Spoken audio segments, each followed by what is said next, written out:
Welcome to a very special day club edition of Club Top Shot. That's right. We are kicking things off early today in accordance with the OTM Owners Club drop, a new NFT meets DFS game we're all very excited about. We'll be walking through, securing our packs, hopefully ripping some packs as well. And then later in the show at 5:30, our friend, show fave, Chris Conley from the Houston Texans is going to swing by, talk to us about his experience at training camp and all of the NFT goodness he is getting up to. Let's do it, guys. Welcome to Club Top Shot. Damian, you can retire. Let's call up Steve Kerr right now. Tell him you're done. 3-on-2 game. Oh, I'm an incredible basketball player. Awful shooter. Awful shooter. Nasty jumper. Would he ever gamble on shooting? Here we go. Me. Let's see. We got jaw lighting up again. On that note, let me go. All right. Club Top Shop going up on a Tuesday. Love.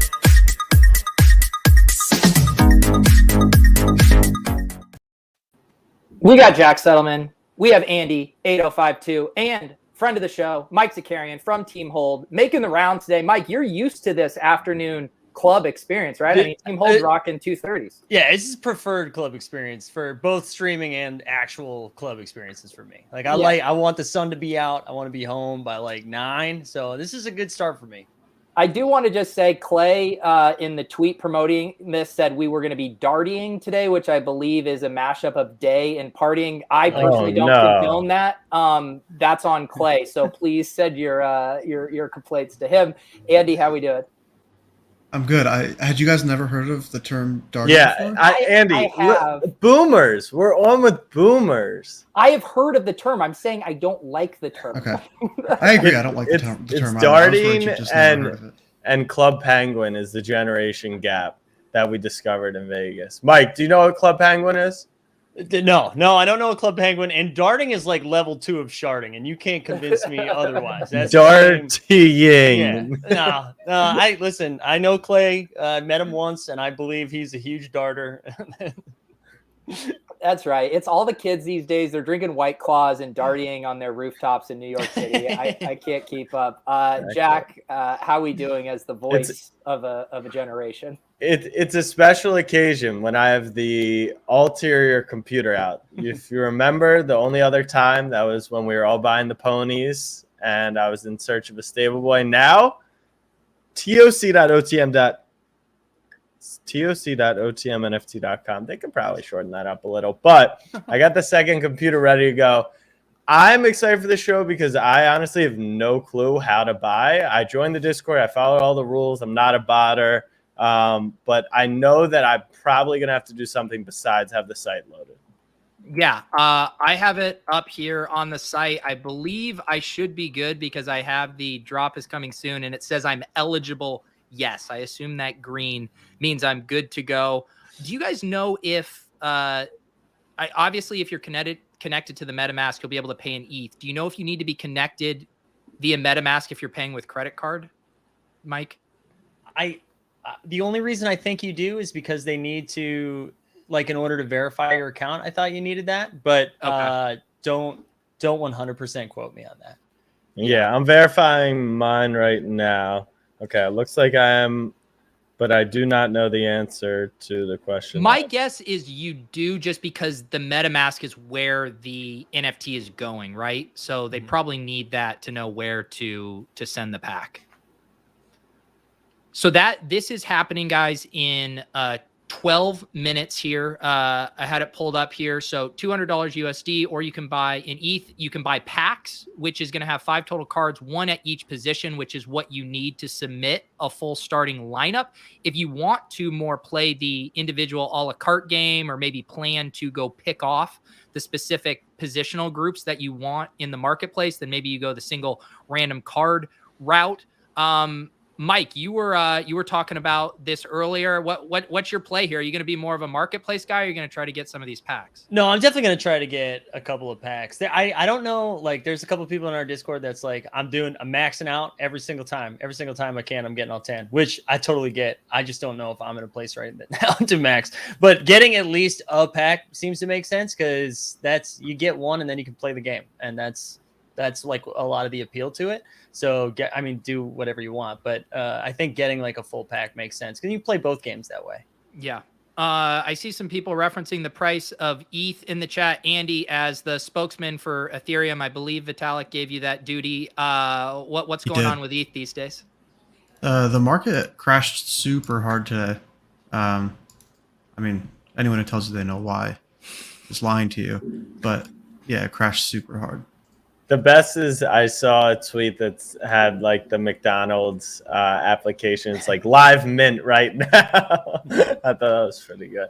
And who's the guy? I feel like it's the Overzet of crypto Twitter. I saw he was pouring like what is it? Kerosene all over his house.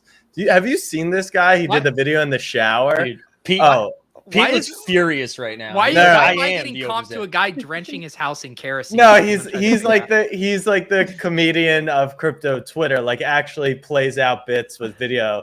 And he's like, I lost 350K. He's like pouring kerosene. Yeah, Bitlord. This that guy, should be my name. Yeah. He's doing shit in the shower. He is so funny. But I'm happy to have discovered him. His stuff this morning was good. Yeah. In NFTs in general, Andy, what have you noticed now? Because obviously NFTs were ripping, ETH was ripping. Are NFTs holding steady right now on this ETH drop? Oh, what a pensive look, though. Yeah, Someone screen grabbed that. I mean, he could be stuck like that for days, and you would just never know. I thought my NFTs are supposed to skyrocket when ETH falls off a cliff. It's like ETH goes up, NFTs down, ETH crashes, NFTs still down. It doesn't make sense. Yeah, that was my understanding too. So I was ready to take victory laps today on NFTs, and I was like, "What's going on?" I thought we were supposed to get that dub today. What about the Top Shot market, Mike? How's it been responding the past couple days? It hasn't gone crazy. I think it's just kind of like stable, which is I think it's dipped a little bit, but it's been mostly stable, which I think is a good sign, considering no one's heard from Top Shot in a while. So I think that's a pretty good sign, I think. Where have the WNBA prices settled on some of those? I scooped a few last week, but haven't checked on them yet. I think that I haven't checked that today, but I think that stayed pretty consistent. I know it was like up once they announced the collector score stuff. All the prices went straight up. I think like the set was around 700 or something like that, and then after the challenge ended, it came like back down. I think it's around like 500 or something like that for the whole set. But they've stayed pretty steady. Yeah. Jack, have you been buying anything on Top Shot? I saw something you're trying to get the Giannis, run it back. That's what you're looking for. Yeah, that's the one moment I've been chasing during my Top Shot career. And it's a case of, okay, it was 35K and I'm anchored to, when packs were like $200 for 5 run it back moments. And then it came all the way crashing down to 5K and I'm like, oh, I'll buy it at 4,500. And then when it shot up, it just never dipped. But there wasn't a sale at 12.5. And normally when that happens, on some of the higher price stuff, it comes down after a little, but someone bought one yesterday. So I want to pay 10K for it. And now it's at like 13. So Andy, you said your internet went out. You were having internet issues last week during the full storm and stuff. Did you seriously launch like the whole loot movement, like without even having internet, like on your phone? Is that, am I piecing that together correctly? I was hotspotting it on my phone. Yeah, I've used like 40 gigabytes of data this week, or this cycle on my phone. It's unlimited though, right? Yeah, but I got like super limited. Like I got super rate limited after like 30 gigs, where I was like, all right, dude, you gotta chill. Like this is too much. Are we live, by the way, in 5 minutes? We are live. This drop is going on 5 Eastern. I mean, what do we think, Mike? Do we think this is going to sell out right away? How quick do people need to be on the trigger finger here? I feel like it's going to sell out. Although they posted a note in their Discord that I thought was like, "Don't worry." but I didn't read it all the way through, so that's not helpful advice. But I would say if you're in the Discord, take a look at that. I think. Oh, go ahead. 360 people live online in their Discord right now. So that seems like a solid amount of people. And then there's 600 people total online in their Discord. There's like different club levels. So they have 600 people ready to go for this drop. That feels like they may, I don't know, what's the math? How many packs? 4,000? Yeah, if everyone bought 7 packs, it would sell out.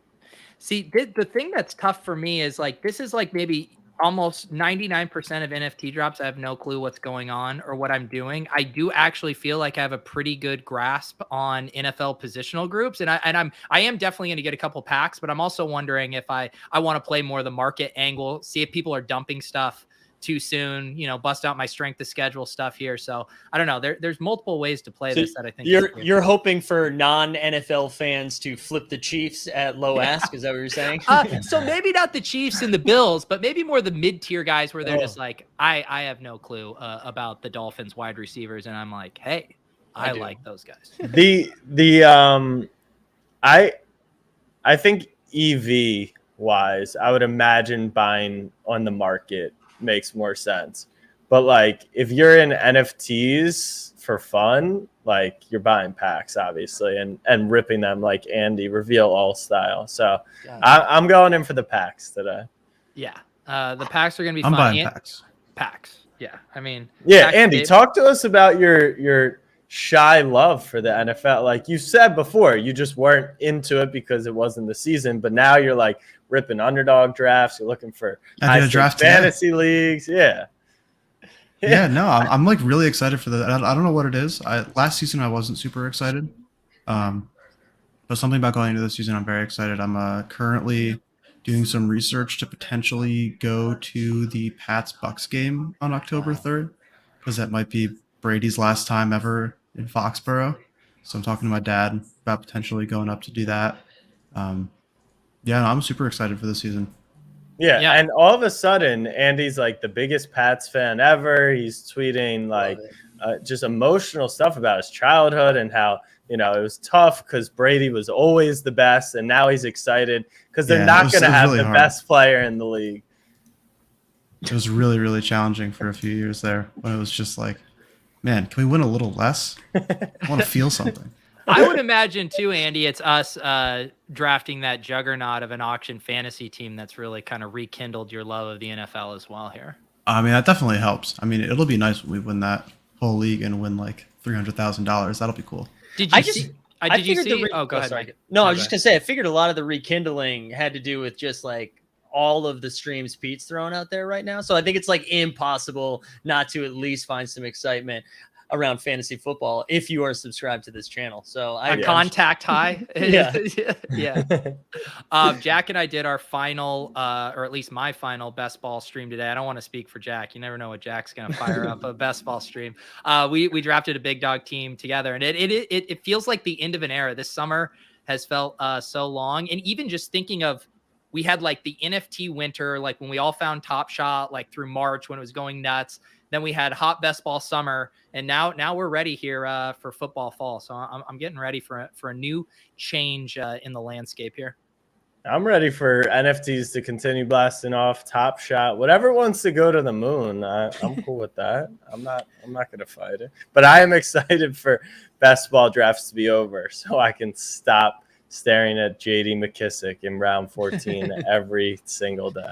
Did your girlfriend get mad at you at all, Jack? Because I imagine, you're a busy guy, you're doing lots of stuff, and then you added Max entering BBM mainly to just try to tell me to suck it was the whole reason you did that. But I imagine I remember you got off a show and we had just started to draft. You were supposed to hang out with your girlfriend and instead you were drafting. Yeah. That one was probably a poor decision to join into that one. But no, most of the time, she's asleep. And so while she's napping, I get my drafts in. I've been doing the She twos. naps that often? She naps enough for you to do 150?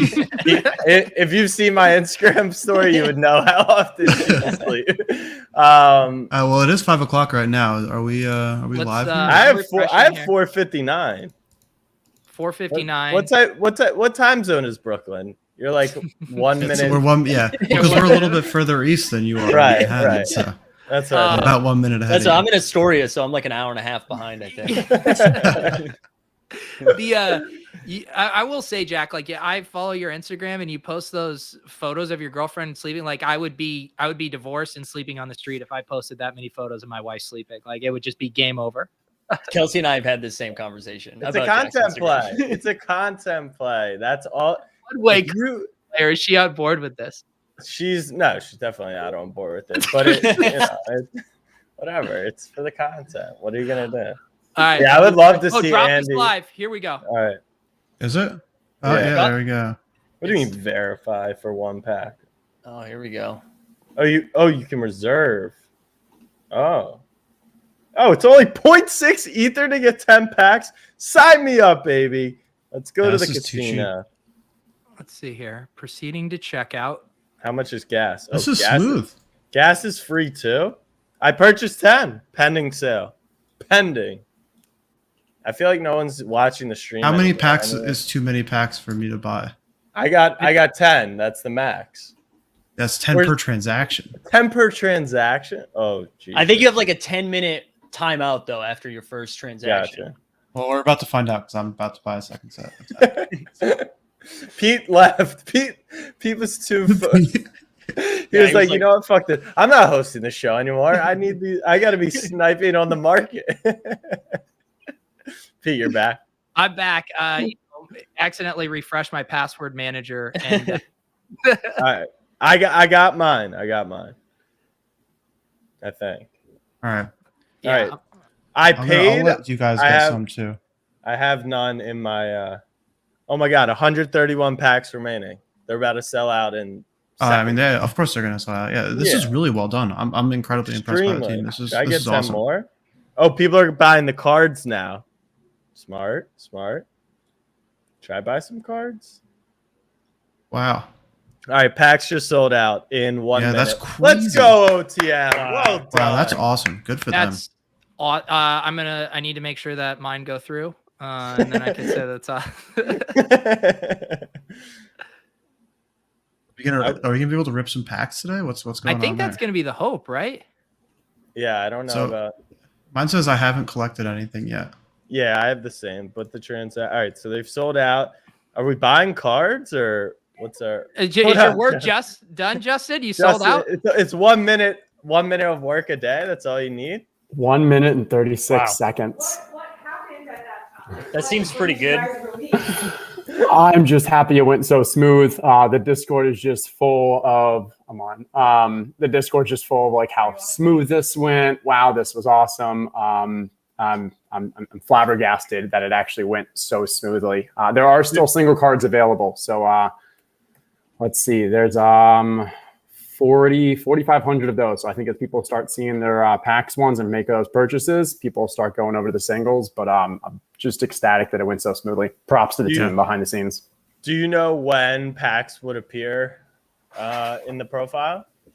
Pretty soon after processing. We were talking to our tech, and there was we had one behind the scenes concern, like, hey, the purchasing, we didn't expect any issues. The actual transferring, if one gets stuck, then it would stop all the others and have to manually push it.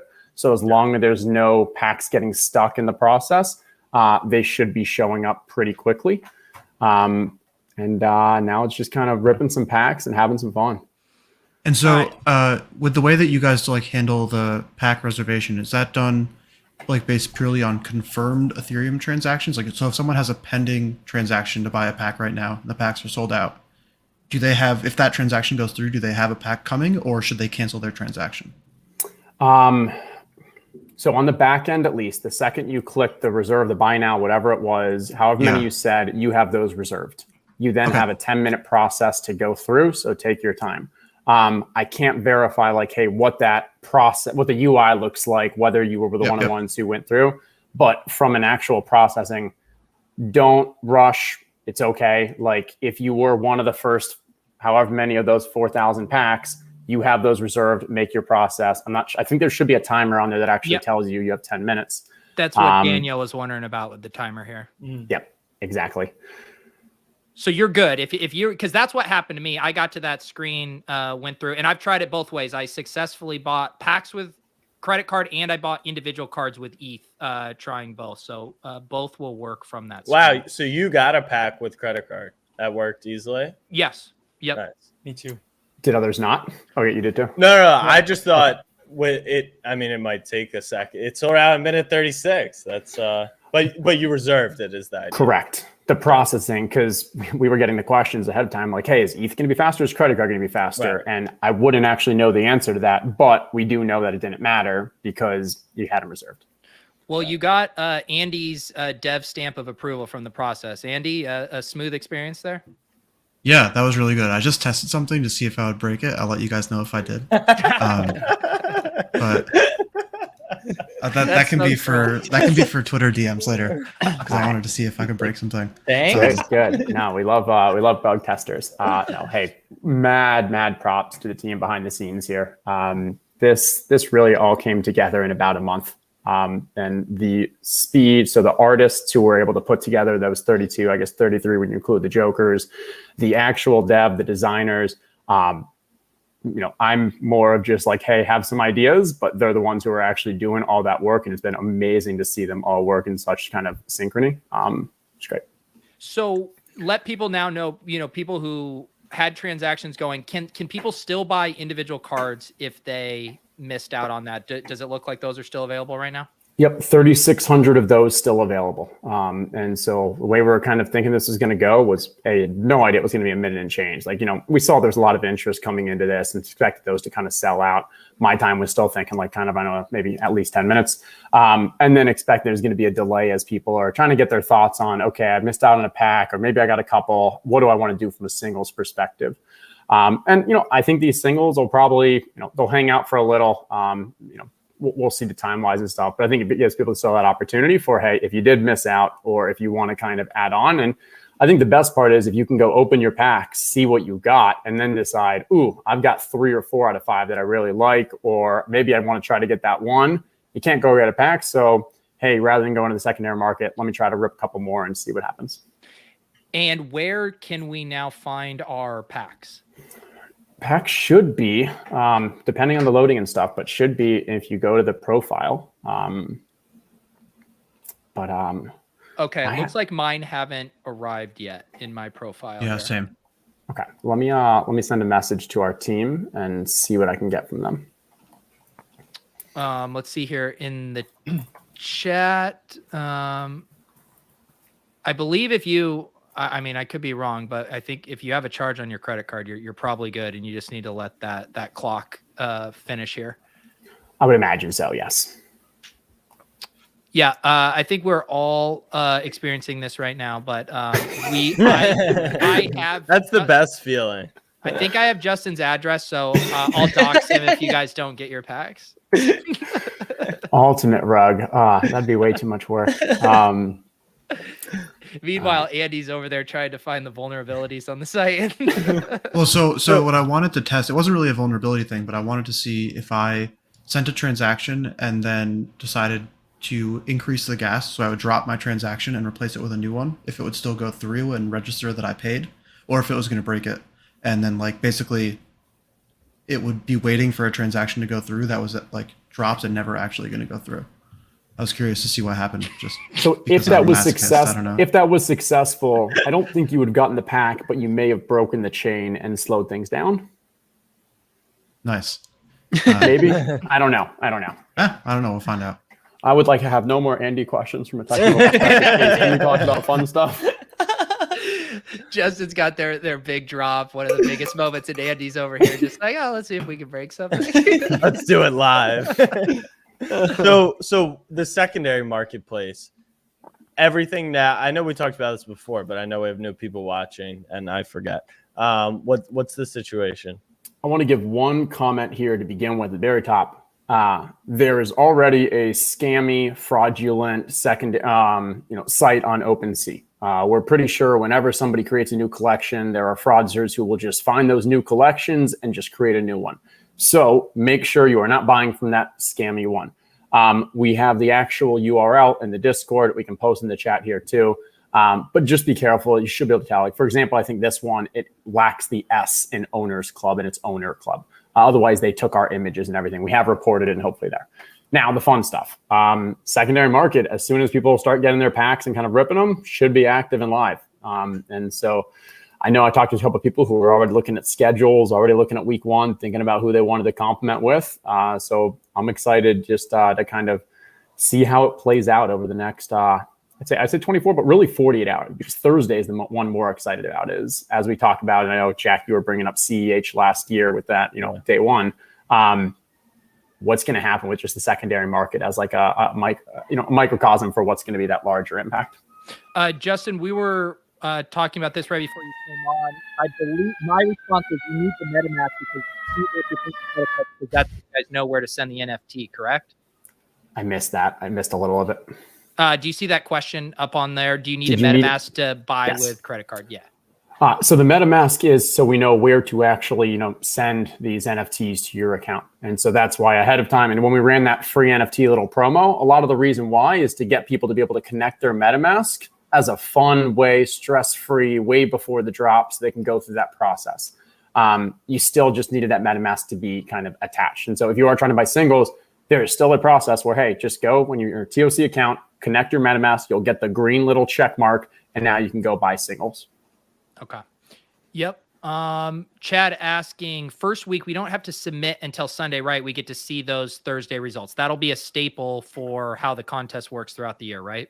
Correct. And I think that's why Friday discussion and the Thursday market is going to be really interesting, especially I think Thursday, maybe a defensive team has like a defensive touchdown to start the game, like maybe a kickoff or something. Like how much does that increase their prices? People just want to hurry up and grab that team. Or if you have the kind of random one-off team that goes off and you want to just say, hey, I want to sell these, you get that opportunity. Yeah. And I imagine this Thursday in particular, I mean, the Cowboys and Bucks, two of the best sets of wide receiver trios in the league, probably two top 5 wide receiver trios. You could see probably some really big flip opportunities if either of those teams go off in the passing game. Yeah, number 2 or 3 from a projections for tight ends as well with the Bucks. Sneaky value there, but when you include that they have 3 legitimate tight ends, OJ Howard, Cameron Brate, to go with the Gronk aspect, we may see them putting up a lot of points too. And I do have an answer from behind the scenes. So those should be shipping out now. So I think they're just kind of first doing some fraud checks, making sure that there weren't any kind of, Andes actually getting through. And then those should be shipping out pretty quickly. Do you think there's any psychopaths like Mike Levy, who's fortunately not here, that will just keep packs unopened? Like, can anyone come up with some weird edge to where you would potentially want to not open your pack? Jokers, right? By the same crazy logic as the people who keep their Top Shot ones, like theoretically, after if hey, things go well, we sell out the second half of them as well, and then we'll be able to see, because it's the blockchain, you can see which cards are actually still in packs. I think that's ludicrous. We've gone through the whole game theory aspect of this. Like, it's a net sum EV. The only thing is you lose EV every time we go through a week that you don't play them. Plus, more information is better than lack of information, blah, blah, blah. But yeah, I mean, Levy didn't show up to the show today. Of course he's going to. Steve's asking about the OpenSea link. Now, is this a different OpenSea than the Owners Club ticket profile on OpenSea? It is for a main reason of we didn't want the floor price of that ticket, which is 0, and it should be 0, should not impact the actual market. So I'm going to. I just dropped in here. If you click this link on your account, you can see which of your transactions went through under the account activity. Okay, cool. And then in our private chat, I just put in the actual OpenSea correct one. I won't put in the fraudulent one. Okay, I will come. Yeah, we've got 3 owners, it looks like. So is there a second drop for this? So there will definitely be at least a second drop. We are basically going to see how successful this was. Yeah, they take a little time to load. It's an IPFS thing. Andy, you can explain it when I leave with the size of the files and stuff. But there will be at least a second. Our first goal here is to obviously make sure this goes smoothly. We then have been clear that if there are people who we've seen that logged in, tried to buy packs, were unable for whatever reason, we want to give them pre-sale or pre-order some form of access so they get at least a pack in the next one. Beyond that, there will be another public sale. We'll probably have it after week 1. We'll give more information on that. And TBD if it's going to be all of the rest during week 1 or if we roll that out in like a 2 or 3 wave system. Pretty much just going to talk to the team and figure out how do we, because our goal is to bring in as many people as possible to this to get to play. And so I think there are some benefits to saying, hey, let's do them in 2 or 3 drops just to give more people opportunities. But then I also get that, like, hey, people want to play for more weeks and get them earlier. So we're kind of weighing those. The chat with some breaking football news. The Saints have released Latavius Murray. Wow. Yeah. Could he be a Roller coaster Raven? Continues. I would love for him to be a Raven. He could very much be a Raven. Yeah. We were talking about it earlier. I think we're looking for a pass catcher. That's probably what they're looking for. But I do wonder. I wonder if this gives him more life in Underdog's best ball. Oh, go ahead, Justin. I was still drafting him in the late rounds, even with his ADP down at like 186, because if Kamara went down, they're not relying on Tony Jones. So I still felt like that was a great role for him. We'll see where he lands. It's probably going to be fine because he's going to get picked up, but it can't be as good as that handcuff for AK. Do you think like the Saints saw Kamara partner with Underdog and were like, this guy is the 101 smash play, and we don't even need, like, they might cut Jones too at this rate? Yeah, that is what happened. Awesome partnership. Love it. As Ricky points out, is looking pretty good for Tojo there as the number 2 running back behind. Yeah, Alvin 0 Kamara. shares of him. That's great. Yeah, Tojo and Tyson Williams, like the 2 guys, didn't even know they existed until about a few weeks ago, and then you're drafting them on every team, and that's how the NFL works. My mom is friends with Tony Jones's mother. Very weird. And like, so Seriously? for the past year or 2, my mom would always be like, hey, so Notre Dame, did they play yet? How'd he do? And I'm like, he's like, I don't know anything about him, but I look up the stats and I give her them. And like, he had 1 or 2 games, like wasn't that impressive. And it wasn't until probably a month ago when we started hearing about that, like, oh, Tony Jones might be the team. I was like, holy crap. And I called my mom and I was like, hey, do you think you can give me some inside information here? Like, can I get a hookup? Like, or is he actually? Didn't help. Yeah, there you go. Shout out to you, Wally. Us frail nerds are doing excellent today. We hope you're doing well as well, Wally. Don't call Andy frail though, man. This Yeah, guy, no, Andy is not frail. Yeah, come on. Yeah, high key thick. Okay. I'm like really anxious to rip packs. I don't see one in my account yet. Do any of you guys have one available yet? Not yet. I do not. No, I can confirm though that if you drop and replace your transaction to speed up the gas, it does mess up the UI. So my theory was confirmed. Wow. All my other transactions are good, but so just be warned, everyone. If you did that, you might have some DMs to figure out. So if you do that thing that Andy said that we don't really know what he did, don't do it. It was nice of Andy to wait to share that in the DMs after the stream. Andy, I do know OTM is hiring for their QA team if you're looking for a position. When can we fractionalize a Patrick Mahomes Kansas City card? Probably a couple weeks. We'll be on It- Polygon relatively soon. We're trying to figure out how to make that not like look terrible from a UI perspective, like having to go between ETH and Polygon and everything. But Nice. Let's definitely do it. avoid the lawsuits, Jack, and say, when are we going to see a Kansas City Yeah, quarterback? I know. fractionalized? There's Patrick there's Mahomes. Patrick Mahomes NFTs. That's what I thought you were talking about. No worries. Now, if you can get one of those jokers and we can fractionalize that, it'll be interesting to determine who gets to play it. Maybe there's some form of a built-in, like a voting system or something, like a DAO. I don't know. Could be interesting. And then just so I understand it, Justin, you will see the packs on OpenSea, but the opening of packs will take place via the OTM website. I believe that is correct. Yes. Okay. And then, I go ahead, Jack. No, I was just gonna say Clay had a good note. If you guys could I like that. potentially, add the OpenSea link straight to the site. Yeah. I'm making a note within our account. And then when you open the pack, then that pack will no longer exist in your OpenSea account, and that will convert to those five individual moments in your account. It'll definitely convert to the 5 individual moments. I'm not sure if we keep the pack as a collectible or not. Okay.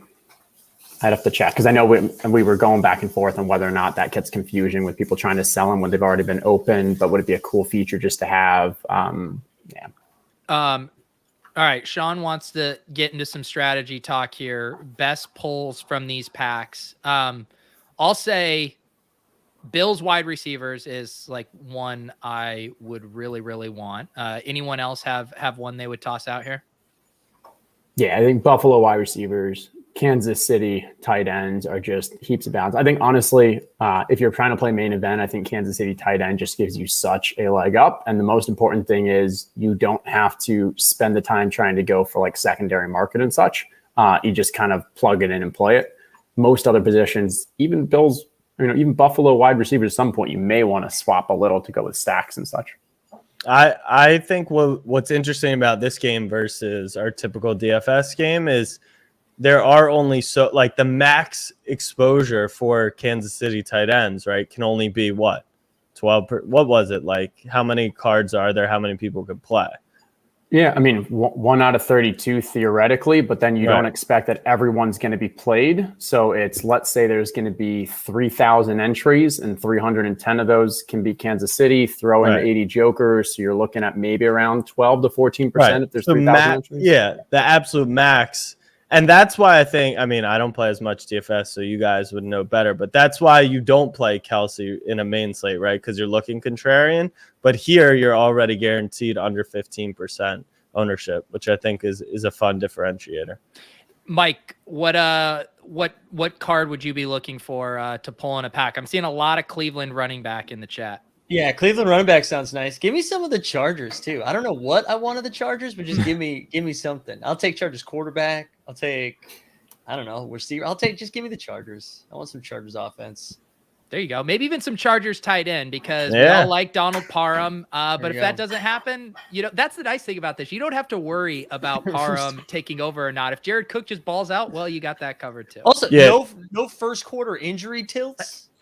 Like that's the best. That is the best. Somebody goes into the locker room with a hamstring. We're still rolling. Think about the market drop on Cleveland RBs as Kareem Hunt gets shipped off somewhere else. That is going to tank. Wow. Sorry, Adam Schefter just called and he's still berating you for that. The commitment to the bit though is A+, check. Speaking of Miami, what are we? We're about 17 weeks away until we're going to see a lot of people in Miami for that live final. Yeah. Talk about that. Yeah. How's that going to work? So each week, the main event, that's going to be that 5-card contest. Whoever wins it qualifies for the live final. Them and their guest, get a trip down to Miami, which we'll have. So I think it's the 2nd is the Sunday that the games will be played. So we'll be down there and we'll give people the option. Either, hey, we all come down New Year's Eve and make a fun event out of it, or the official events will start the 1st and 2nd. And fortunately, I've been to a few of the kind of DraftKings FanDuel live finals and learned a ton there. And we're just going to do what we can to have an amazing time and just spoil those people who come. There you go. Cool. Yeah. I don't know if I'll already be down in Florida around that time. So win or lose, if I, find an invite, we can talk off the blockchain. Justin, are you gonna rent like a Jeremy level Miami mansion on the water, or what are we looking at here? That'd be pretty sick, right? I don't know. I may need to sell a company first and then start a tequila business before I can get to that level. But hey, if anybody has any yachts, we're still looking for yachts. Maybe Jeremy can help me there. Everyone's looking for yachts. Yeah, my yacht guy didn't get back to me, so I can't help out there. I'll promise we're gonna have Los Dos. Definitely got to have the Los Dos. There you go. I'm very close to the ferry. I can put in a good word with the New York City MTA ferry situation. Get you one of those down there. There you go. It's a nice ferry ride here. All right. Yep. So people's activity pages are completed to both. Mine right now in pending says my cards are being transferred, my individual cards. It does say my packs were completed, but I don't see them in my account yet. And I saw someone said in chat that they saw it on OpenSea, but not TOC yet. So I think it is just a process when you have around 4,000, 20,000 cards all trying to be transferred at once. and Andy trying to break things. It just takes time. I do see if I filter by buy now on OpenSea, I'm seeing one New Orleans wide receivers. No Marquez Callaway from love from this person here. Buying now a New Orleans wide receiver. Yeah, what do you think? Like, I think we talked about this not with you, Justin. With what do you TJ. think? Yeah, you were in the chat, so what did you think would be the biggest sale of the entire season? TJ was being modest. I was trying to put myself like, hey, if I'm playing this and tonight, I'd probably have, obviously I try to get my packs and I go to secondary market and I'll just be hunting because there is going to be some deals in the secondary market as people just kind of feel it out. I think if you get a joker for almost any of the positions, probably besides defense, I think that goes for at least 1,000, probably close to around 1,500 because my thought process is if I get that, I don't have to worry about that position for the rest of the season. So otherwise, if you're trying to get that the Buffalo, the Dallas, whoever those wide receivers are and trying to play those matchups, you might have to pay $200-300 for a given week to get those. If I know that I can just, play this one every single week, I think there's a large edge there. And I think that's what's going to drive from an actual pricing. And there's no kickers, right? Gosh, no.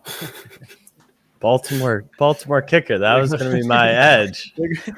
We considered having DST and K together, Gotcha. but the correlation that between could have been fun. From a strategic aspect, the correlation between the two just isn't that great. There's small correlation between hey, if your defense does well, your kicker's also probably going to do well, but it even just adds more variance and randomness.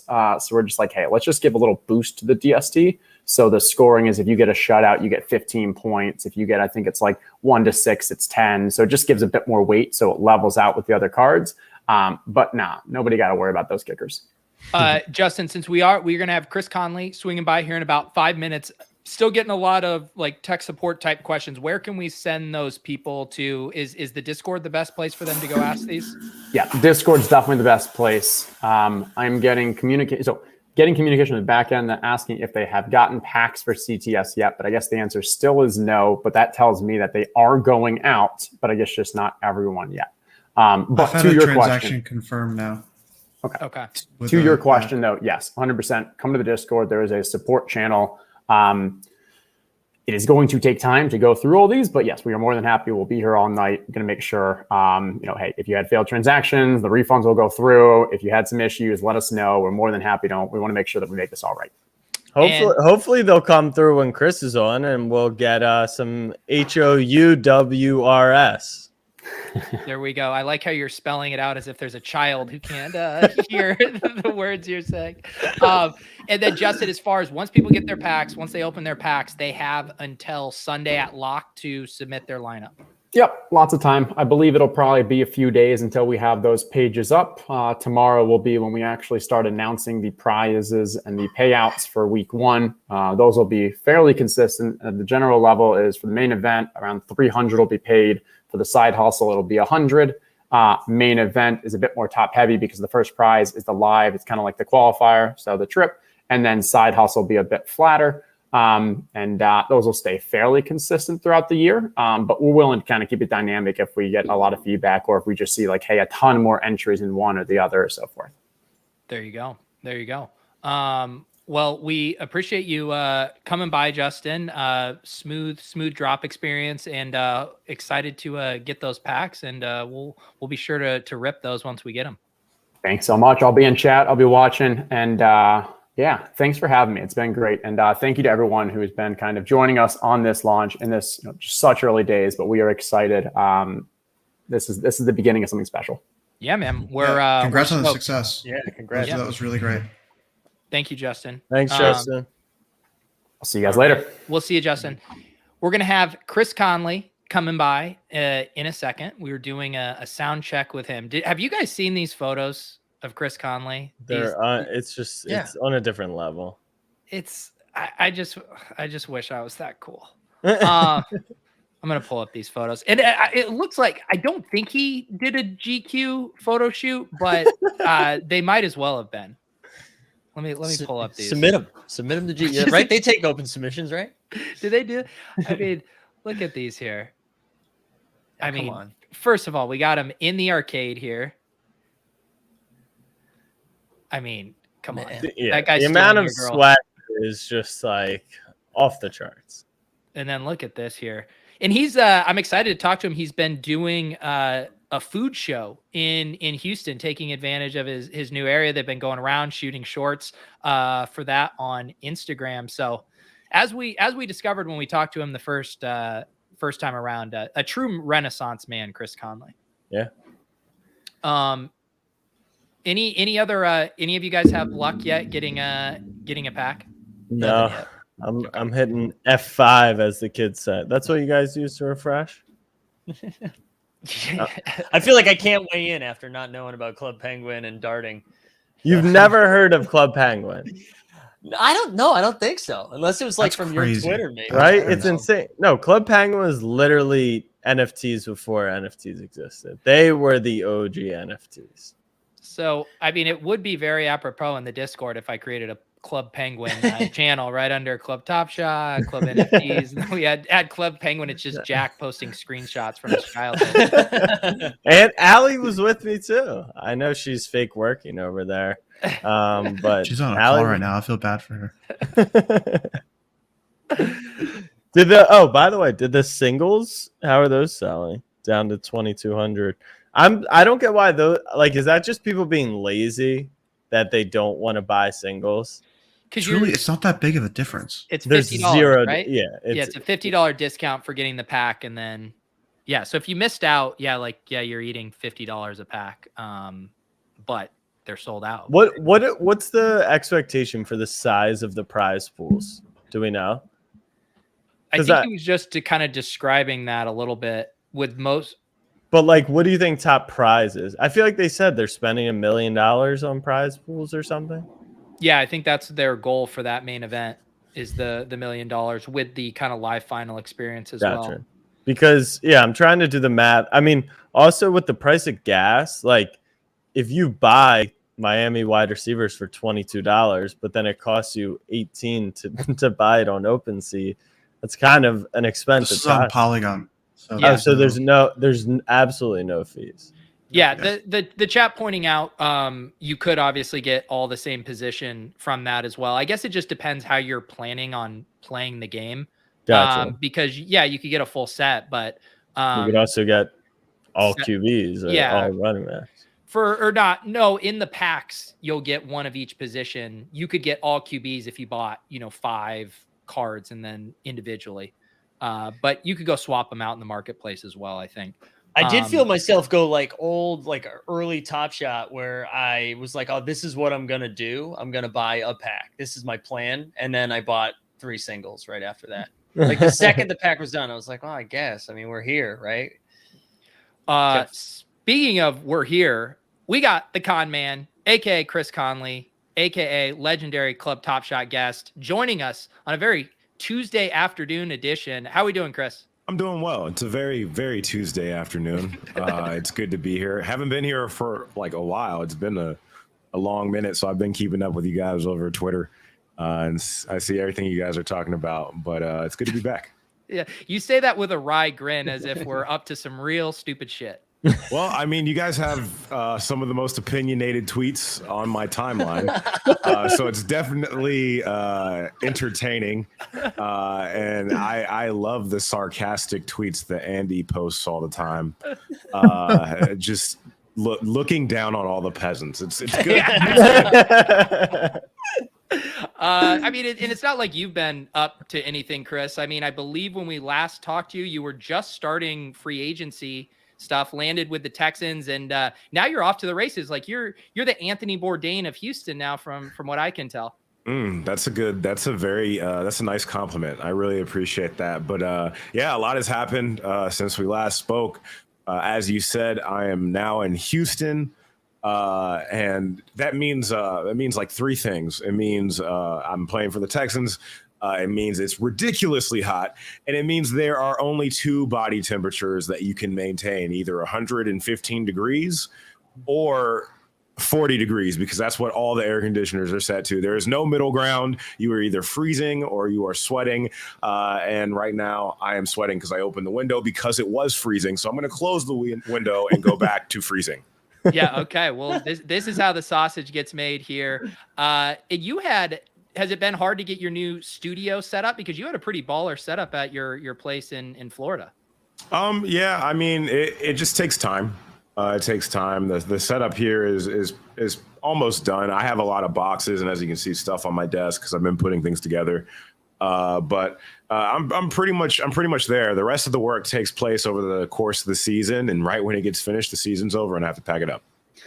Yeah. How's the gaming schedule going to work with your NFL responsibilities, or maybe should I say, how's the NFL going to work with your gaming responsibilities? Exactly. You got it there. I stream on my off day. So normally during the season, I will stream Tuesday. And then we have a shorter day on Fridays. And sometimes I sneak a short, hour and a half stream in on Friday. But other than that, I'm pretty much noon to night and training and lifting and running and all the fun stuff that makes our job so glamorous. Any of your new Texans teammates into the gaming life with you? A lot. There's a lot of guys who game. I feel like that's pretty standard. Guys play a lot of Call of Duty. There's actually some guys on my team who play other games, like nerd games. There's a World of Warcraft guy. There's a League of Legends, like myself, guy. There's guys that play Apex. So there are actually some actual gamers on my team right now. But yeah, I've already played with a couple of them. They're decent. They're not bad.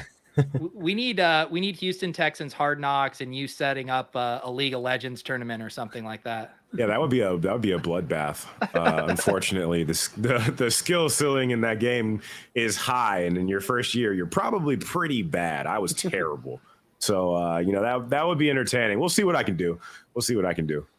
And what about NFT world? Because I mean, again, so much stuff has changed since we last had you on. I remember we hadn't even kind of gotten into the profile picture explosion that we're at now. I believe you have a Bored Ape. You still hodling that?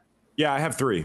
Not to brag. Yeah, I bought 3 apes when I kind of read about what they wanted to do, and I was like, I didn't get a punk, so I'll get some apes. And I still cry every night over the fact that I didn't get the punk when you guys were like, we tried peer pressuring you into right it. Here is only $34,000. And I'm like, $34,000. I'm not finna do that. Yeah. And then like a week and a half later, Mark Cuban bought one. It was like, well, I missed that opportunity. But yeah, I got 3 apes, and I got some other things too. But the apes are really the big ones that are popping off, and they have allowed me to learn more and experience more community and stuff like that. I think I want to get to the point where, like, a lot of people I've seen, they have like their favorite ape is like the one that they are, that they're riding with. Right now I have 3, 2 that I like a lot, and then one of them I just got because he looked cool. And so like if the market goes in the right direction, I'll probably sell one, and then I don't know what I could do about the other 2 because I actually I like those ones. Well, you did it right, because now you have that flexibility there. If you keep your favorites, you can take some profits if you want. And yeah, you move quickly, right? And getting those 3 when you did, you're sitting on a nice stash of NFTs there. Did you get your mutants, your serums? Have you been doing all that? I got mutants. I got dogs. I actually bought a dog when the dogs first came out. I saw a dog and I was like, I'm getting that. I paid, I think, 3.5 ETH for it. And that's back when dogs were not like, they weren't moving at all. Now you see dogs getting sold for 5, 6 ETH. But back, when they first dropped, everybody was like, they're not as cool as the apes. But I'm very bullish on like their plans for the future, what they plan on doing with people who have apes, dogs, mutants. Obviously, their highest level of work and reward is going to be for people who own apes. But, there's an opportunity for people to join the community, whether it's through one of the dogs or one of the mutants. There you go. Has there been any conversation around like the locker room and stuff with like Curry and some of these larger like basketball players coming out and talking about NFTs? and a lot of them sound like I sounded talking about the CryptoPunks. they look at where the apes are now, and they go, well, duh, Chris, I would get one if I got it when you got it. And some of them are looking like, I think some of them are going to buy a mutant, and that's going to be like them getting their toes wet. But I think that as it becomes more talked about and mainstream, it's not as daunting anymore. And even like my teammates, we're the oldest team in the league. So we got guys who day trade, they are like little investors on their little Robinhood apps and stuff. Boomers. Yeah, they're 100% boomers. They have like 4 kids and, stuff like that. But even those guys have approached me and been like, you know what, before the end of the season, I want to buy an NFT. And it's like, that's cool to see those guys who don't necessarily fully believe in it, but they see what's going on and they want to learn more. They're like, hey, Chris, like, give me some like cheap NFTs right now so I can get one. I can just watch what happens and learn more. And that's cool. That's started a lot of conversations. There's even guys in my locker room, there's a number of guys who are big fans of crypto, own a lot of crypto, talk a lot about crypto, but they don't really understand the NFT collectible side of things. And they're starting to ask questions and take notice. And so, I think they could make the shift over to this sort of investment too. Week 2, you play the Browns. Can we get an NFT swap post game with you and Odell? Like jersey swaps are like that's yeah, definitely. Old news. I'll swap one of my apes for his CryptoPunk. I think it's great. You guys are going to set that up for me? Yeah. We'll handle excellent. I'm looking forward to that one for sure. I bet we could get maybe Larva Labs to dump a CryptoPunk out of their vault if you could get a highly publicized NFT swap at the 50-yard line. Oh man, that would be amazing. That would be amazing. What other guys? So I think the question you have to ask is not what guys got an NFT late. What other guys got an NFT early? Because when you're early to the scene, you have the opportunity to buy multiple ones. You get to see the growth earlier, I guess, before it becomes intangible. So I feel like if we found someone who found something early, whether it's punks, apes, cats, whatever it is that they found, if they found it early, I feel like they would be more willing to go and swap one. Whereas if you just bought a CryptoPunk for $400,000, you're like, I'm not swapping that with someone. But I mean, like, you got in late, and that's probably one of your only NFTs at that point. Like, I have a wallet. I have probably like 15 items, So if somebody wanted to swap something, I'm like, yeah, dude, I'm down. Let's go. But I'm not gonna. What's the NFT everyone's talking about right now? That's not. There's a couple that are not doing great, or we don't think are great projects. I don't want to slander anyone. No, feel free. That's what we do Fire here. away. I don't want to This slander. is dangerous. Talking This shit. is Are we talking very about the dangerous. Penguins? This is Andy's wheelhouse right here. What projects were you like? Were you being sarcastic about the other day? I can't remember. You tweeted and you were like, "Looks rare." That could have literally been he could have. Yeah, that's all blur shit. I don't know. See, I'm not trying to swap one of my apes for that. You know what I mean? But I mean, if someone's really bringing something to the table, then yeah, let's do it. Like, I feel like that would be a monumental moment, like in history. That's dope. No, Andy, it was the one where there was some kind of like patriotic. It was like the lobsters or something, maybe. Oh yeah, the lobby lobsters. Oh my gosh. So those are like, so those are made by the same people who did polymorphs, which are like the famously ugly ones. Yeah, those ones But are so wild. the cool thing about lobby lobsters, though, and I bought some of them, is that they donated 100% of the proceeds from doing it to like a coin center, which is like a crypto lobbying like nonprofit. And so they donated like almost $4 million to them. And like one of the guys, the guy who runs comms for that, said it was like by far the largest donation they ever had. Wow. So they look bad, but cool end goals. I think those ones like sold out because there were a lot of people who were like, yeah, I'll buy 10 of them and donate 1 Ethereum to this cause. That's cool. Yeah, so we're not going to talk bad about them. Walk that back. Chris, They do look really bad though. They need to find better artists for the crops. There's a lot of these projects that I don't know. I don't think there was a plan. You're not just creating a club and a collectible, like a group. You are creating a work of art. At the end of the day, you see a lot of these being sold, at auctions, fractional art, a bunch of different things. It's art. And so I feel like the market is saturated with that childlike, more of a joke art. If that's how, like, it's kid scribbles and everyone goes, that's funny. It's selling for a bunch of money. This is art. I think the market is saturated with that. And there's space for projects that take the time to really design and produce something that's worthy of the attention. I agree. I think we've sure. only been in bull markets for the most part. NFTs were cold for like a month, which in NFT world is like 8 years. But it definitely, like, when you're holding something that is visually appealing through a down market, it's like, okay, at least I know why I got this. This makes sense. Versus, some people who are buying text on a screen, which I did last night, and that may have been a mistake. And you're just like, okay, that's stupid. The big question will be, how will people who bought the Ether rocks feel if those ever turn sour? Will that be the one where you're like, nope, I really got it, or they're like, I actually spent $2 million on a JPEG of a rock? I will just say on the rocks, my wife doesn't talk to me about NFTs at all. And she said, have you heard about these rocks? Apparently a podcast she was listening to was talking about the rocks. So I got to explain Ethereum rocks to her. And don't think it's helping NFTs cause that's her introduction point to them.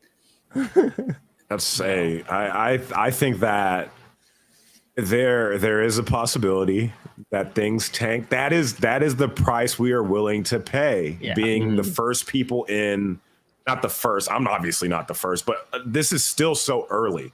And even though the communities seem like they're blowing up, it's still relatively unknown to the world. And so I feel like, even though it seems like we're getting flooded discords of, this is the CryptoPunks Discord, this is this Discord, and at the end of the day, it's known about by a small percentage of people. Yeah.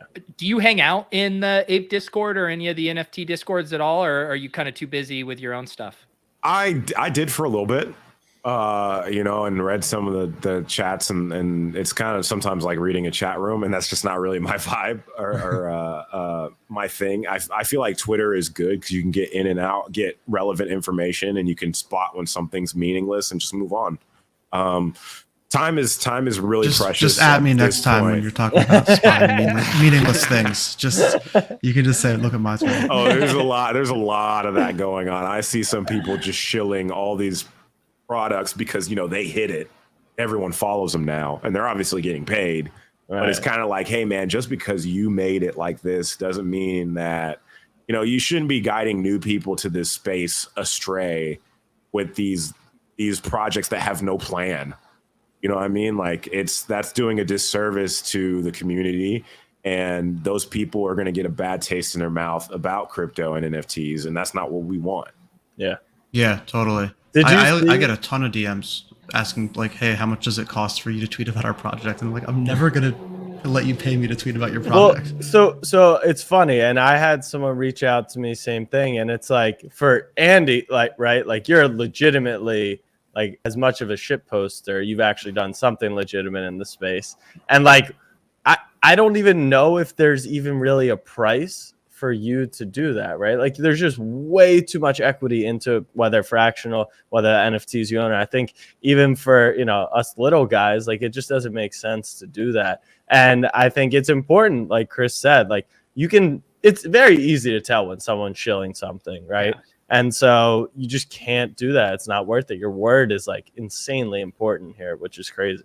I also just don't feel comfortable talking about stuff I don't fully understand or know yet either. Like, I'm super down for the ride and I'm enjoying like listening or watching people's content around stuff. But like, if someone comes to me and asks me to talk about a thing, it's like, I can't contribute a lot to this conversation, and I can't help you. And it's going to be very clear to the audience that like, I like it. Like again, coming from someone like Andy, it's like, oh my god, right? And it's come from like, I'm not helping you, man. It's not gonna help you. Well, you probably in your Discord, Mike, because you have a ton of Top Shot focused people, but then people are seeing the other NFT stuff going around. And I feel like the meme has just been like, you know, the guy with the two girls, like he's looking at his girlfriend Top Shot and then over his shoulder, you know, looking at all the new NFT projects. You probably get a lot of that conversation kind of running through the Top Shot discourse as well. Yeah, it's been cool. I've seen it like transition a little bit more in the last like month or so, where people seem to be getting a little bit more excited and expanding a little bit more. I think people are just looking for like comfortable entryways into this, where it doesn't feel like they're biting off more than they can chew. So I think like what OTM's doing is pretty cool with their TOC, where I feel like people can understand. Like if you're new to NFT but you understand fantasy football, or you're a football fan, you're like, okay, I can wrap my head around this a little bit. And I think as we're seeing more projects like that, like Top Shot was like this for a lot of people. I just think it's like a cool entryway to then go down the rabbit hole of finding like the right text in the Notes app that really speaks to you. You know? Yes. I like have read multiple explainers on loot. I understand it now conceptually. I still don't understand, Andy, the governance token element and how that goes into it, but I'm honestly trying to learn. I'm not sure anyone really wants to learn what's going on there, but so I like the loot stuff is like, I think even crazier than most people really know that it is. It's like generally believed that there are people who own a lot of loot who think it is within their best interest to like cause chaos in loot, so that people to create people who feel very strongly about it. Interesting. So, I don't think that's the craziest like marketing concept ever. Yeah, but so like this basically there was this proposal to make guy made a token, like a regular token called Adventure Gold, and there's like a governance proposal to make that like the governance token for loot, and it's extremely contentious. Like a lot of people are saying I don't think this is the right thing to do. Other people are saying they do. It was like when it was made, everyone who held loot at the time could like claim their adventurer's gold. And it's just created like a ton of discourse and drama around like how should they be governing loot, and does it like create perverse incentives between gold holders and loot holders and all this stuff. It's so ridiculous. People are like wasting their time arguing about this like way more than they should be. Yes. Lots of craziness unfolding. Chris, I want to hear a little bit about your when did you become a cooking show mogul? Because I've seen some of the clips on Instagram. Very jealous of your production and your cooking hosting skills here. So what's going on with this? It's just kind of just me tapping into the creative side. You know, I write and shoot short films. Been doing that since college, and every year I've done a project. You know, something creative, whether that's shooting a short film that I wrote or shooting a short film that I wrote. And then this off season, I decided I wanted to do something a little different. So I took some ideas from, you know, the people that help me do what I do. And one of the ideas was to get to know the food, because I like to eat, and Houston has so many cultures that make up, you know, its people. So I got a list of 5 really well-known restaurants here that are just kind of embedded in their community, not like chains or anything. And I went by, had their food, talked to them about how they created community and family, and why, you know, they're such a part of Houston. And, you know, we shot that, and the series, it's come out really well. We're going to be releasing the first episode, I think, tomorrow. And, you know, it's garnered some attention from some other outlets that are interested in possibly buying it. So we'll see how that goes. I'm excited about it, but you know, the creative stuff is kind of, it's just like it's a constant bug. You know, before I was on here, I was working on some camera stuff. It's just kind of what I do. That's awesome. What's your favorite food or restaurant that you've sampled in Houston since being there? That's tough. I can't like pick between the 5 that I went to.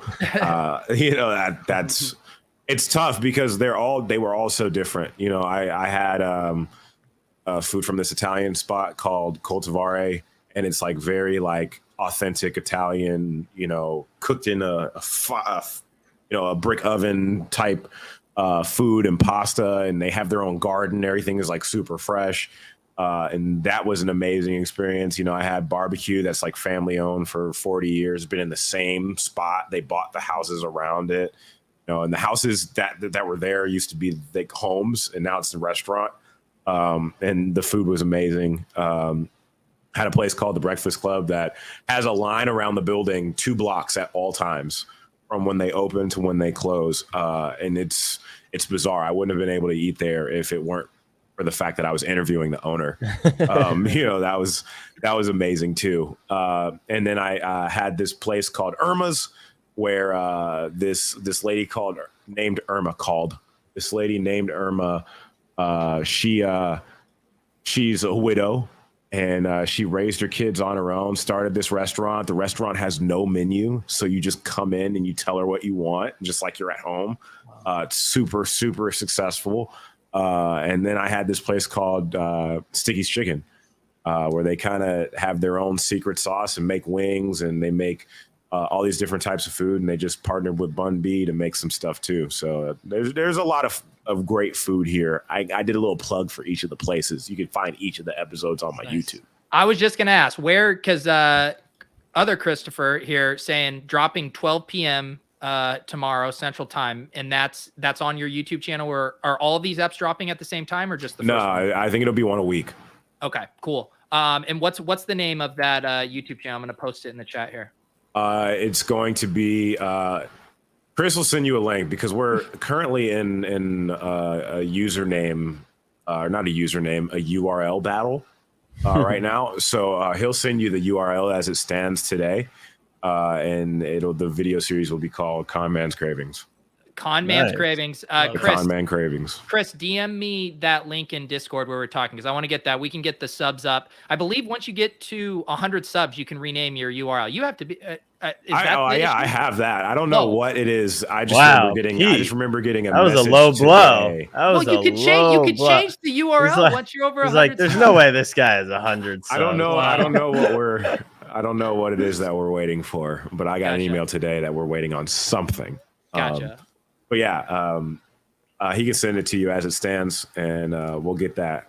We'll have that updated tomorrow.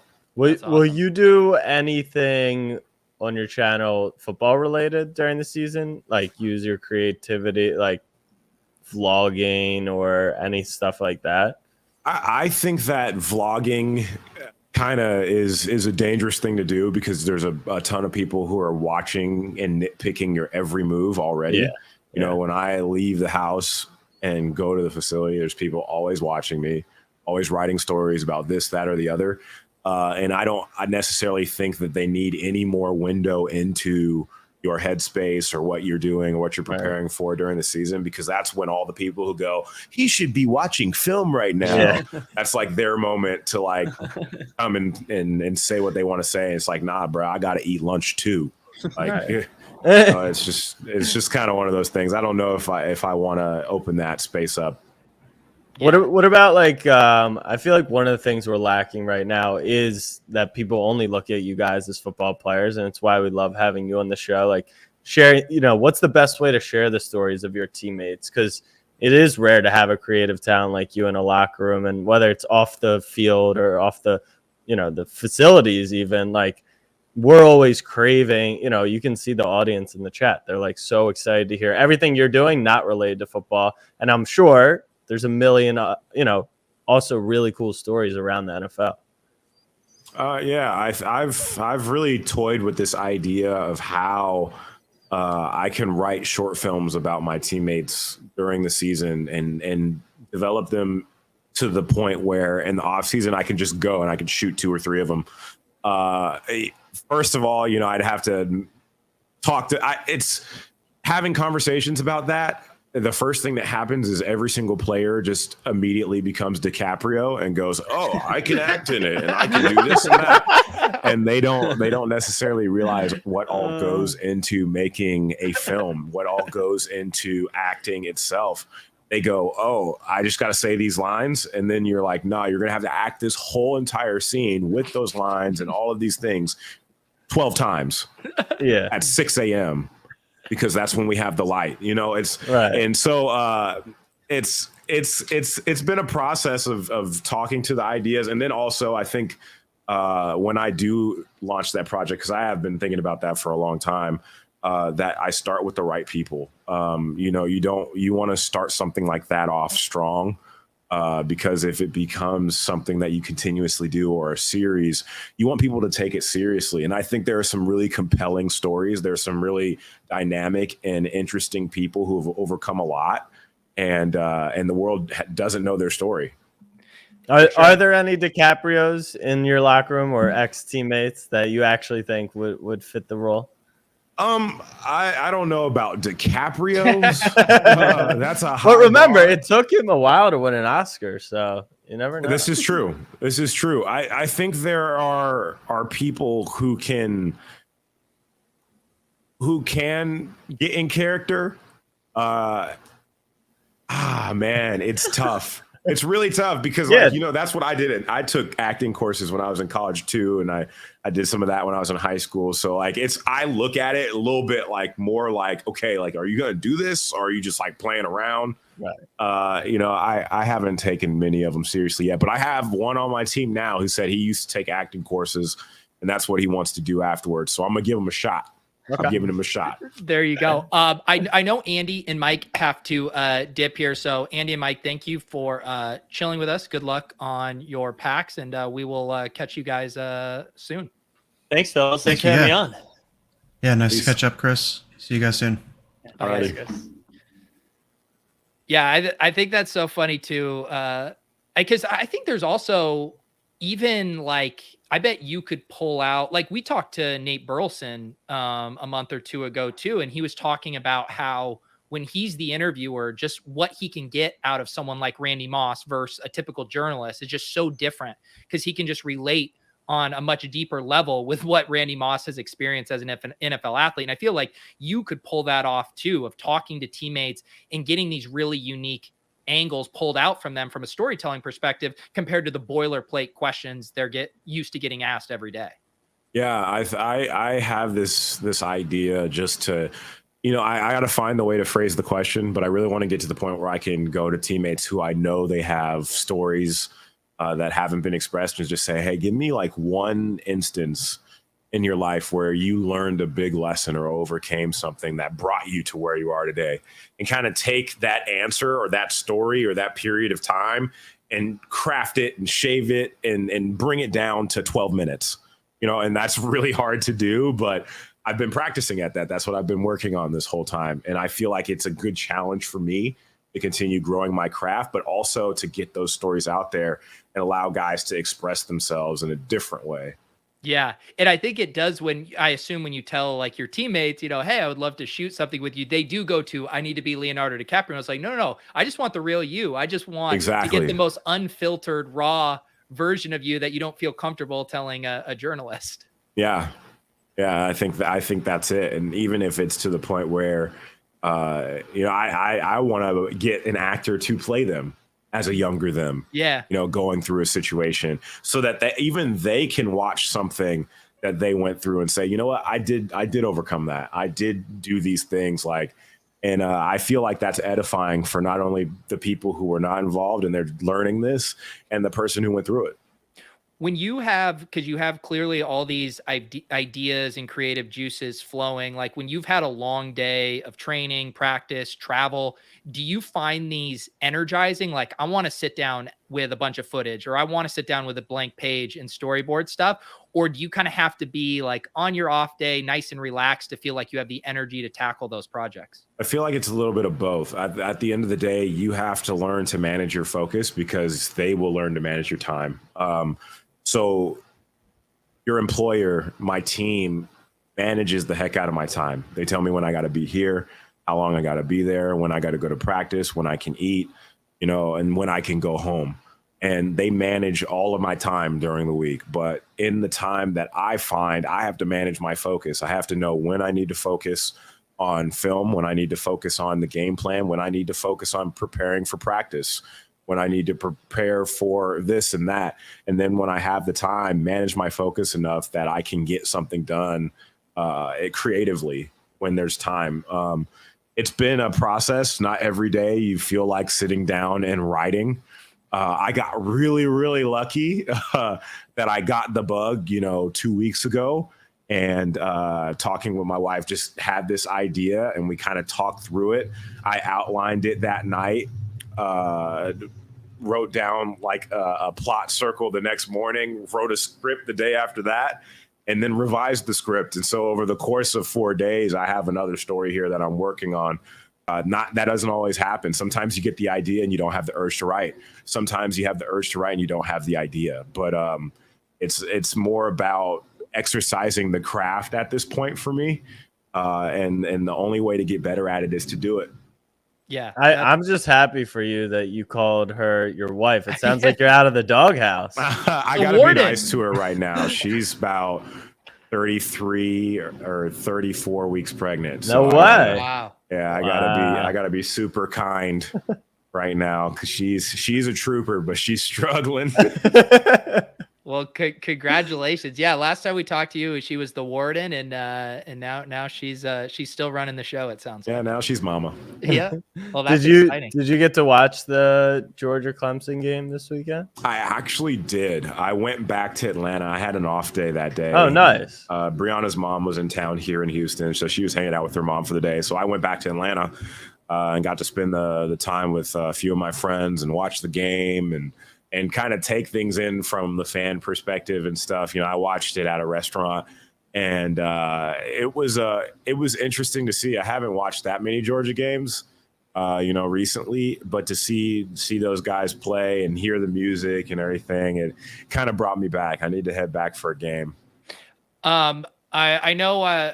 I'm doing my best not to ask you football questions because I know, that's the stuff you talk about all day. But I would be remiss if I didn't get, one thing in here. One player that we're been excited about, Nico Collins, the rookie, your teammate on here. How's he looking in practice these days? I had some fantasy guys interested in the Nico Collins scouting report. He's massive. Yeah, he's a massive human being, and I don't think people realize until they stand next to him. He makes me feel. I stand next to him. I'm like, all right, dude, I can still beat you up.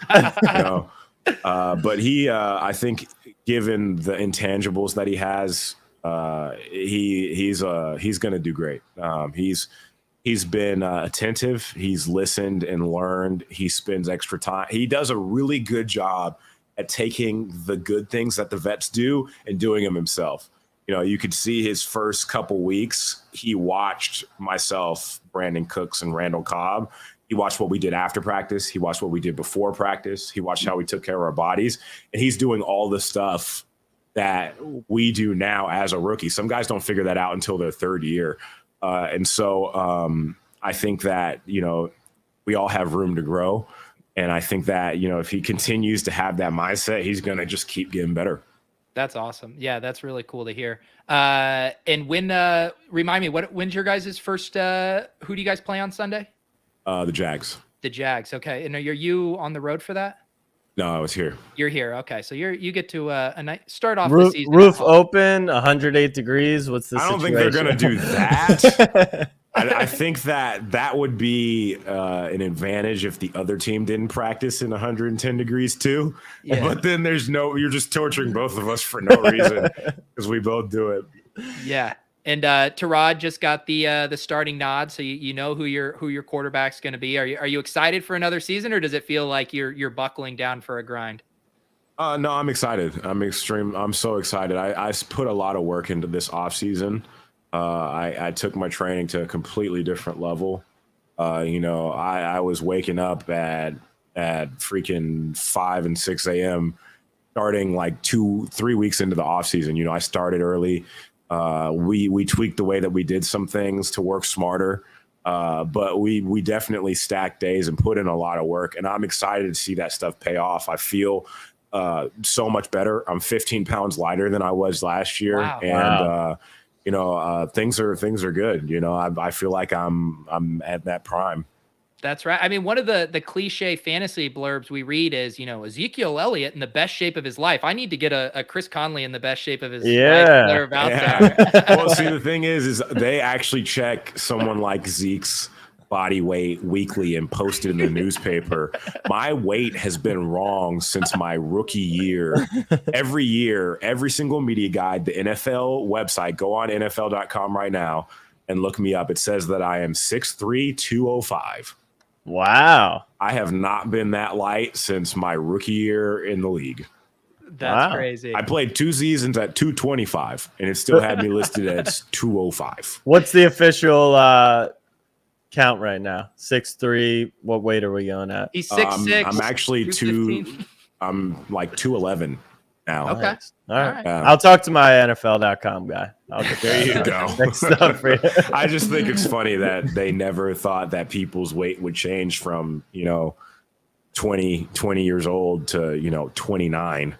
Yeah. Okay. Not to mention the whole fantasy community uses those benchmarks as things to obsess over, and looking at BMI and height adjusted speed scores and all that stuff. So it'd be good to have the correct information out there. And when people see that you can run at that speed at 220 pounds, that's different.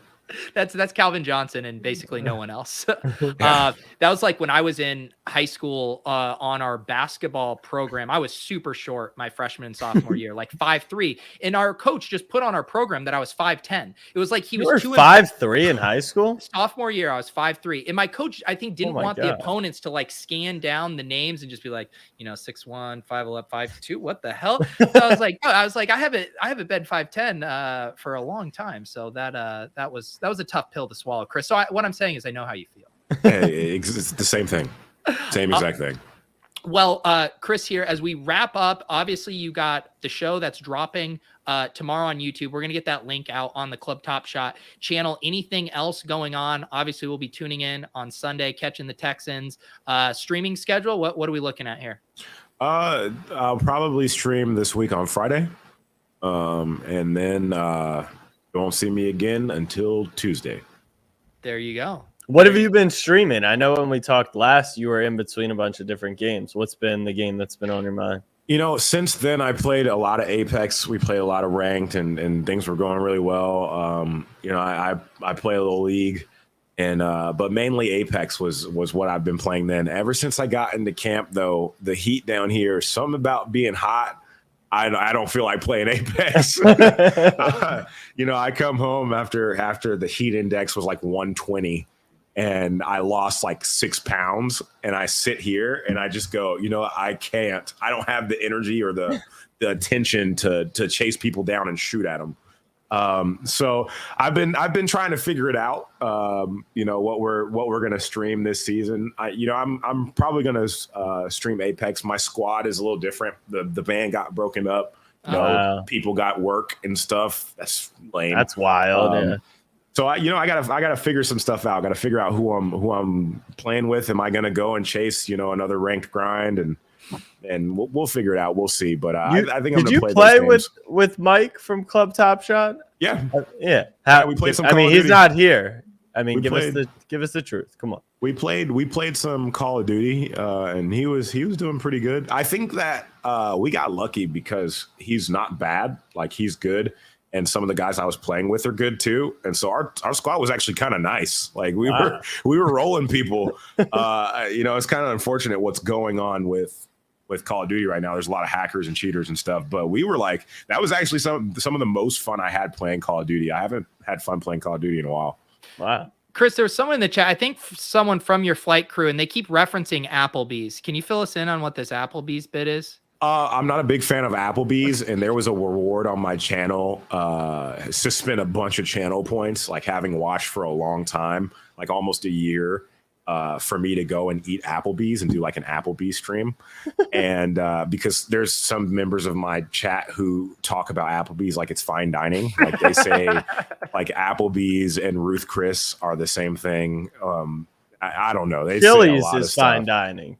Chili's is fine dining. I don't know, man. It's pretty bad. It's pretty bad. But the thing is someone claimed that, the week before I had to report to camp. Oh. And so it's like, yo, dude, I'm getting ready to go get my butt kicked in the sun. I am not going to Applebee's right now. Like, and so they're very upset that I haven't gone to Applebee's yet. We refunded his points, but they're very upset that I haven't been there. I just dropped the link in the channel. We have procured the Conman YouTube link. This link will take you directly to subscribe. I see the trailer here. The first episode is dropping tomorrow. What's the restaurant on tap for tomorrow? I think we're going with Coltivare. Awesome. It's an Italian spot that's in the Heights of Houston. And fun fact is the restaurant is actually built out of wood, reclaimed wood from like houses around the neighborhood. Awesome. Well, I am hitting the notification bell. We will be getting alerts when this drops tomorrow. Chris, as always, we appreciate you coming on. Know you have a busy schedule coming up, but seriously, anytime you want to come on, we're all too, Andy is, kind of a god in the NFT world. You kind of coming on and calling him out on his bullshit tweets, I think was a nice change of pace for us. There we go. I'll do what I can. Jack, anything going on? You and I are both going to be in Vegas this weekend. Yeah, we're going to Vegas like any non-NFL player does to celebrate the start of the season. Congratulations. Enjoy that. I'll be outside tomorrow sweating my ass off. Do you play in Vegas this year? Do you guys play? No, them? I don't think so. No. Okay. I don't think so. Yeah, I'm not going to get to play in their new stadium for probably another year or two. Yeah, we'll see. Yeah. So I'll let you know how it is. But yeah, we'll be in Vegas. Chris will be in Houston sweating. I mean, I can't even. I went to school at UT, so I understand that the struggle is real. It is real. But that's all I got. Thank you, Chris. We always appreciate you coming through. Appreciate y'all having me. We appreciate you, Chris. We will check out the drop tomorrow on YouTube. Thank you guys for hanging out. Thank you to OTM for a fun Owners Club drop earlier today. We'll be back next Tuesday at our normal time. So for Jack, for Chris, for Andy, for Mike, for our crew who wasn't able to make it, CSU is doing everything he can in NBL. We'll see you guys next week.